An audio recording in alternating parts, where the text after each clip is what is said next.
Hackers just found a way to run code in your Outlook, not through phishing link or malicious attachment, but you just have to open your email.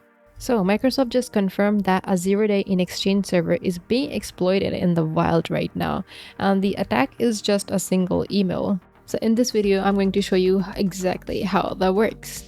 So this is the official CVE for this vulnerability, and the vulnerability is something that all of you are mostly aware of actually. It's cross-site scripting, a vulnerability where an attacker can execute malicious code in the victim's browser. So if they can execute code, they can execute multiple things like stealing session tokens, redirecting user to a fake Outlook page, and much more. So first you need to understand what Microsoft Exchange is.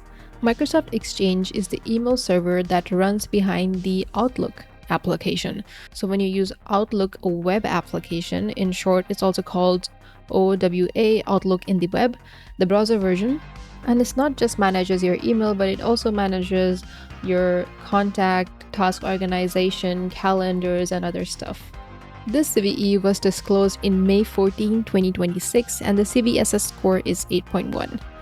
And this was reported by an anonymous researcher to Microsoft, and there is no permanent patch that exists yet. So the vulnerability class here is stored or reflected accesses in the OWA.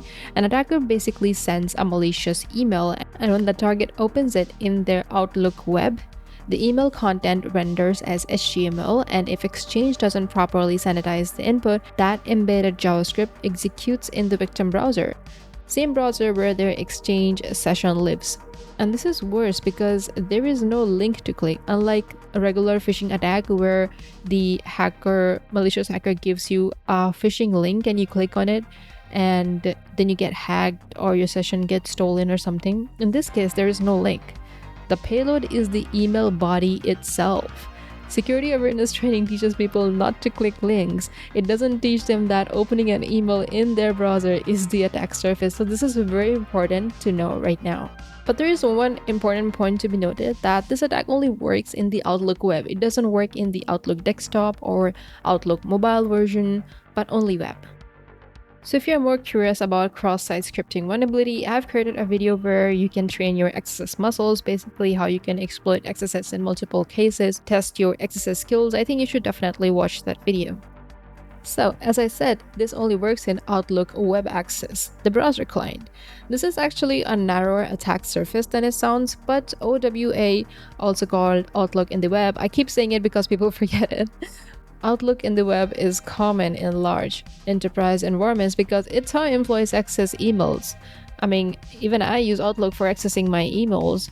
But yeah, even if it's narrow, there is still a attack surface.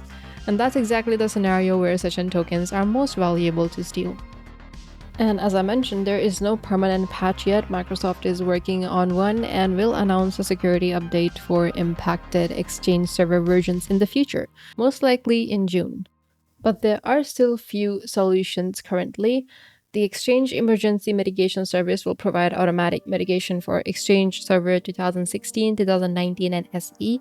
There's another solution is that admins on air-gapped environments can download the Exchange on-premises mitigation tool and run it via elevated Exchange management shell using this command. But yeah, still have to wait for the official patch, which is likely 4+ weeks away. This is crazy.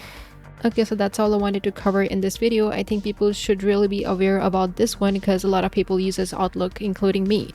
Also, if you are a learner, bug bounty hunter who's trying to get into cybersecurity and you want to see the real methodology for hunting bugs or looking for security vulnerabilities in web applications, I think you can join my memberships because there I share hunting on live targets and I talk about bugs, whether related to web apps, AI, APIs, a lot more to come in there as well. So you can find the links from the description. Thank you so much for watching and I'll see you in the next one.